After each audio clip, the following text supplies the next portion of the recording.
Assalamualaikum warahmatullahi wabarakatuh. Di sini saya akan mempresentasikan salah satu tugas dari etika profesi, yaitu membahas tentang mereview materi sebelum UTS, yang dimana terdapat 6 materi, yaitu materi 1 pengantar, silabus, dan pendahuluan. Materi kedua, etika, profesi, dan profesionalisme. Materi ketiga, struktur etika dan kode etik profesi. Materi keempat, profesionalisme kerja. Materi kelima, profesionalisme bidang IT. Dan terakhir materi keenam yaitu kode etik profesi IT. Sebelumnya perkenalkan, nama saya Dedi Ismail dan rekan saya Nur Amilah dan Janita Dangkomen. Kami dari kelas 5D. Di sini terdapat soal pilihan ganda. Saya akan membahas satu persatu dari setiap soal. Di sini nomor 1, the discipline which can act as the performance index or reference for our control system, yang artinya disiplin yang dapat bertindak sebagai acuan atau indeks capai untuk sistem kendali kita atau kami, adalah definisi etika dari A. Etimologi, B. KBBI, C. Martin 1993, D. Filosofi. Jawabannya C. Martin 1993. Yang kedua, apa tujuan dari mempelajari sebuah etika? A. Untuk mendapatkan pandangan yang berbeda mengenai penilaian baik dan buruk manusia. B. Untuk pengembangan dari sebuah profesi. C. Sebagai bentuk keprofesian. D. Untuk mendapatkan konsep yang sama mengenai penilaian baik dan buruk bagi semua manusia dalam ruang dan waktu tertentu. Jawabannya D. Untuk mendapatkan konsep yang sama mengenai penilaian baik dan buruk bagi semua manusia dalam ruang dan waktu tertentu. Nomor 3. Secara tradisional, ada 4 profesi yang sudah dikenal dunia, yaitu kecuali A. Kesehatan, B. Kedokteran, C. Hukum, D. Pendidikan. Jawabannya A. Kesehatan. Nomor 4. Suatu kualitas yang wajib dipunyai oleh setiap eksekutif yang baik merupakan pemahaman dari A. Nasionalisme, B. Profesionalisme, C. Etika, D. Individualisme. Nomor 4 jawabannya B. Profesionalisme. Nomor 5. Apa pengertian dari norma? A. Wewenang dari sebuah aturan. B. Seluruh kaidah dan peraturan yang ditetapkan melalui lingkungan sosialnya. C. Aturan yang dibuat untuk individu. D. Hal-hal yang berkaitan dengan kepribadian. Nomor 5 jawabannya B. Seluruh kaidah dan peraturan yang ditetapkan melalui lingkungan sosialnya. Nomor 6. Aturan yang berlaku dalam bidang kegiatan tertentu atau khusus disebut A. Norma umum, B. Norma khusus, B. Norma hukum, C. Norma khusus, D. Norma sopan santun. Jawabannya C. Norma khusus. Yang ketujuh, norma umum dibagi menjadi 3, yaitu kecuali.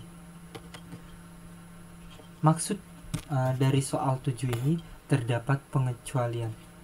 Pengecualian dari norma umum dibagi menjadi 3, yaitu A. Norma sopan santun, B. Norma hukum, C. Norma moral, D. Norma sifat. Nomor 7 jawabannya D. Norma sifat. Nomor 8. Sikap atau perilaku yang baik dalam hubungan keluarga baik antara suami dengan si istri maupun anak dengan orang tua atau sebaliknya merupakan etika dari A. Sosial, B. Keluarga, C. Individu, D. Politik. Jawabannya B. Keluarga. Nomor 9. Yang bukan merupakan nilai moral dari profesi adalah A. Berani berbuat untuk memenuhi tuntunan profesi, B. Menyadari kewajiban yang harus dipenuhi selama menjalankan profesi, C. Idealisme sebagai perwujudan makna misi organisasi profesi, D. Menjalankan keinginan sendiri sesuai profesi. Nomor 9 jawabannya D. Menjalankan keinginan sendiri sesuai profesi. Nomor 10. 3 watak kerja profesional kecuali A. Beritikat untuk merealisasikan kebajikan demi menegakkan kehormatan profesi yang digeluti, tidak mementingkan imbalan atau upah. B. Dilandasi oleh kemahiran teknis yang berkualitas tinggi yang dicapai melalui proses pendidikan dan pelatihan yang panjang atau eksekutif dan berat. Nomor C. Diukur dengan kualitas teknik dan kualitas moral, tunduk pada kode etik yang dikembangkan dalam dan disepakati bersama dalam organisasi profesi. D. Dilakukan dengan pembuatan yang tidak sesuai dengan aturan. Nomor 10 jawabannya D. Dilakukan dengan pembuatan yang tidak sesuai dengan aturan. Untuk pembacaan nomor 11 sampai 20, saya hanya membacakan bagian soal beserta jawaban. Agar mempersingkat waktu, mungkin dari teman-teman bisa membaca dari pilihan jawaban yang terdapat pada layar. Lanjut nomor 11. Beberapa hal yang menyebabkan rendahnya profesionalisme di bidang IT kecuali jawabannya A. Dasar ilmu yang kuat dalam bidangnya. Lanjut nomor 12. Yang bukan merupakan contoh dari sertifikasi bidang IT yang berorientasi produk adalah jawabannya C. Sertifikasi profesi. Nomor 13. Programmer merupakan pekerjaan pada bidang. Jawabannya B. Software. Nomor 14. Yang bukan kelompok bidang operasional sistem informasi yaitu jawabannya D. Networking Engineer. Yang ke-15. Seorang yang memiliki kompetisi dan tanggung jawab terhadap proses belajar, mengajar, atau melatih di bidang IT merupakan pengertian dari jawabannya B. Instruktur IT. Nomor 16.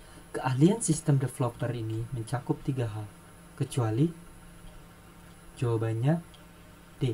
Spesialisasi. 17. Pada tahun berapakah etika dalam sistem informasi dibahas pertama kali? Jawabannya B. 17, yaitu pada tahun 1986. Nomor 18. Yang bukan merupakan contoh dari kasus privasi adalah jawabannya D. Mengizinkan pengoperasian. 19. Hak yang dijamin oleh kekuatan hukum yang melarang penduplikasian kekayaan intelektual tanpa seizin pemegangnya merupakan pengertian dari jawabannya C. Hak cipta. 20.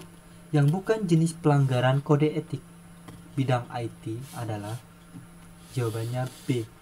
Jawabannya D. Jangmel. Nah, di sini dilanjut pada soal esai. Nomor 1. Pengertian dari etika menurut KBBI adalah jawabannya ilmu tentang apa yang baik dan yang buruk, tentang hak dan kewajiban moral, kumpulan asas atau nilai yang berkenan dengan akhlak, nilai mengenai benar dan salah yang dianut masyarakat. 2. Pengertian dari etika profesi adalah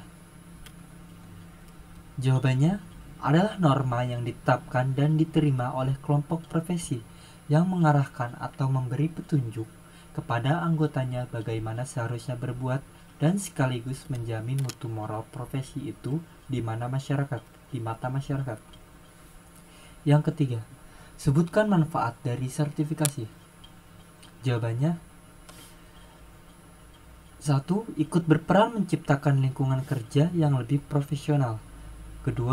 Pengakuan resmi pemerintah. 3. Pengakuan dari organisasi sejenis. 4. Membuka akses lapangan kerja secara nasional dan internasional.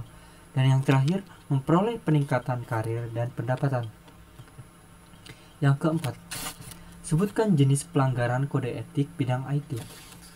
Jawabannya, yang pertama ada hacker dan cracker. Yang kedua, denial of service attack. Yang ketiga, pelanggaran privasi. Yang keempat, fraud. Yang kelima, gambling. Yang keenam, pornografi dan pedofilia. Yang terakhir, data forgery. Mungkin cukup sekian pembahasan review dari materi sebelum UTS. Kurang lebihnya mohon maaf. Wassalamualaikum warahmatullahi wabarakatuh.